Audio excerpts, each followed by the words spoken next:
uppercut, uppercut, sonic boom! G'day Grubs, it's Pushka here, and we're going to be talking about making good choices on the battlefield. I'm not talking about whether you should have a hamburger or a salad.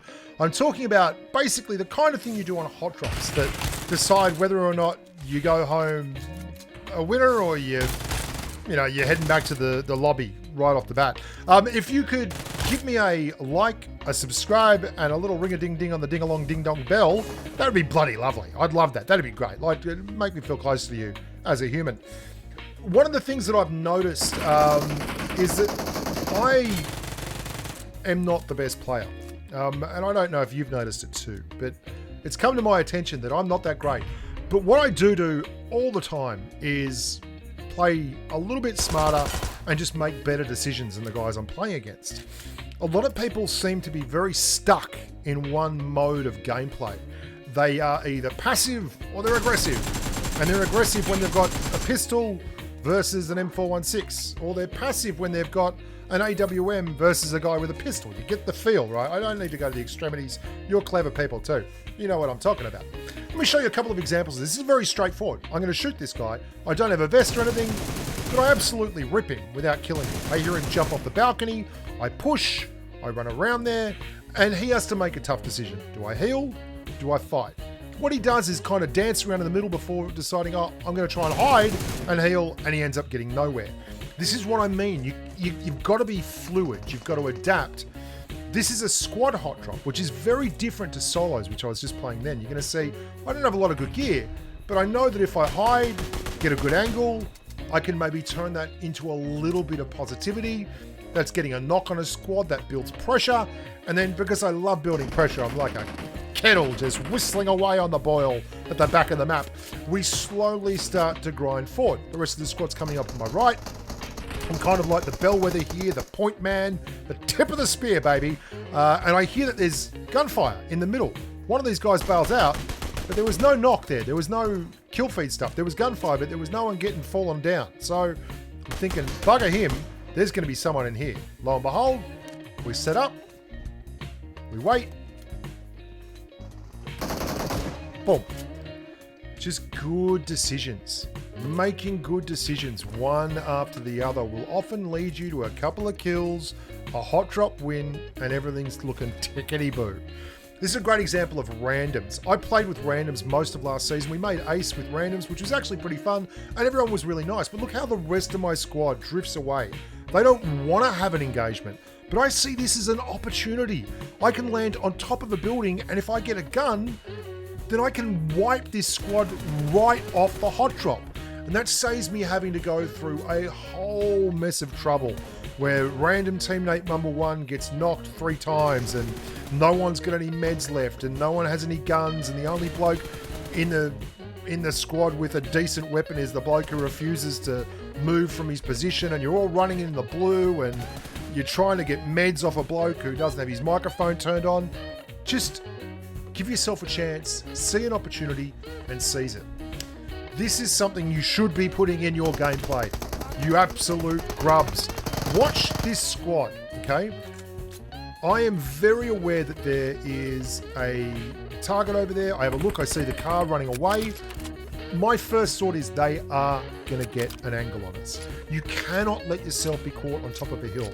So even before anyone turns up, I'm throwing a Molotov at those houses, a grenade at the left.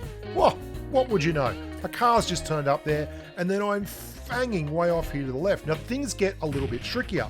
Another car is going to come driving through, and I don't actually shoot at it, because if I shoot at it, the guys up there will hear me, and if they hear me, they'll know that there is someone over here with an angle on them, and that's not good. Getting isolated as the angle guy is not good. You want to be the guy who surprises them. Now, unfortunately, Stevie P already gets thirsted, so I want to make sure that this hits. I wait, get my headshot, and then I decide discretion's the better part of valor. This guy's put a shield up.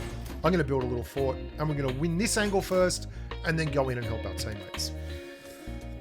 Geez, it's hard being an old bloke because you have to do things like this all the time. You can't just have faster fingers. I hear gunshots behind that guy, and I'm thinking, oh, gunshots on the hill behind. Well, after we deal with these grubs, then we can go and deal with the grubs on the hill behind. So we take a wide angle. We throw the smoke. The smoke's not really what it's about. The smoke's just a diversion in case someone wants to look out here and keep an eyeball out. But we're taking a wide angle. The problem I have is my loadout right now is not great for this. I have an SMG and a Mosin. So I'm going to have to get right in here before I can really be effective with this Vector. Here we go. So, one knocked on our team, one knocked on their team. Lou's actually holding an angle at the back. She's going to go down. I am actually going to set this up. You can see that guy there. I let him know I'm there because I don't want him thirsting. And I'm going to get a desync peek. So basically going to break contact and then just leap out and pre-fire. That's a whole lot of work to get that squad wipe and clear the other bloke. And having heard the guys in the hill behind the dude with the shield, I know that straight away we're going to have to push up to those guys in the hill because that's where the circle's going and they've got the best position. So cut to the chase, and we're going to do the same thing that we just did then. And this is such a thing you need to put in your gameplay. It is called creating angles, okay? So we go for a headshot. There's 3 dudes up there with ghillie suits, like whatever. And how lucky was that dude? Oh, that was close.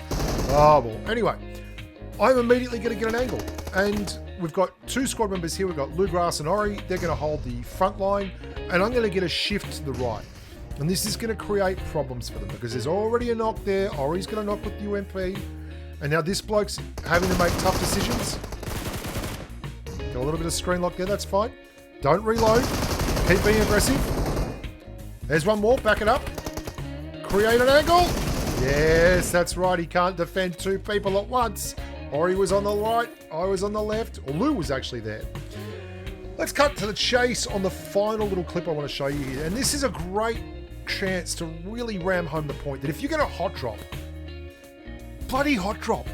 Don't hot drop a little bit. You can't be, and I've said this before and people don't like it, but you can't be a little bit pregnant, right? If you're hot dropping because you're not afraid to fight.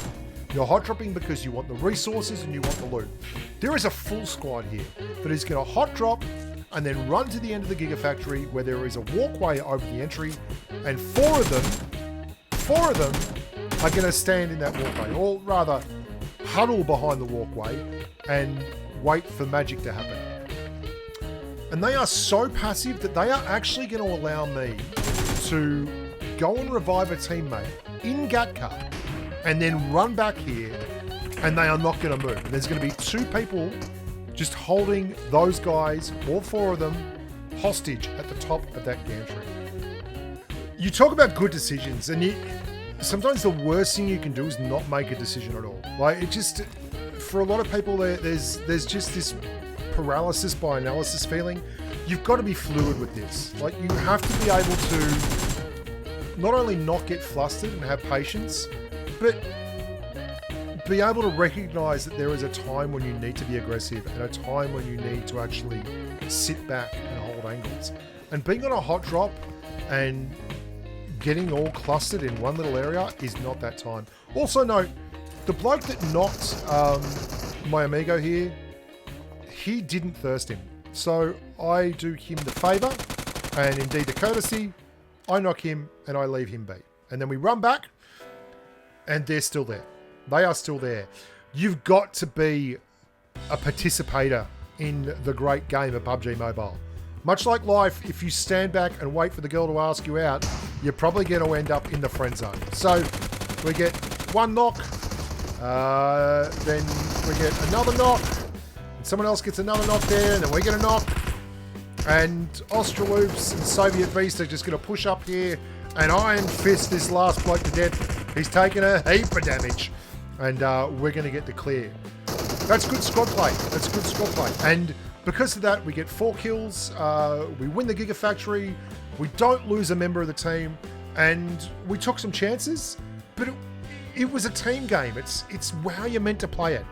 Thanks so much for watching. Hope you just enjoyed yourself. Hope you had a great time. Hope you're coming back for more next time. Plenty more videos. Plenty more where that came from. Winner chicken dinner. Look after your mum. Eat your veggies.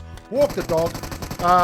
Be nice to yourself, and until next time, stay safe on the battlefield. Oh, and if you don't feel bad about it, me asking, but discord.gg/thebushka. Just got a vanity URL.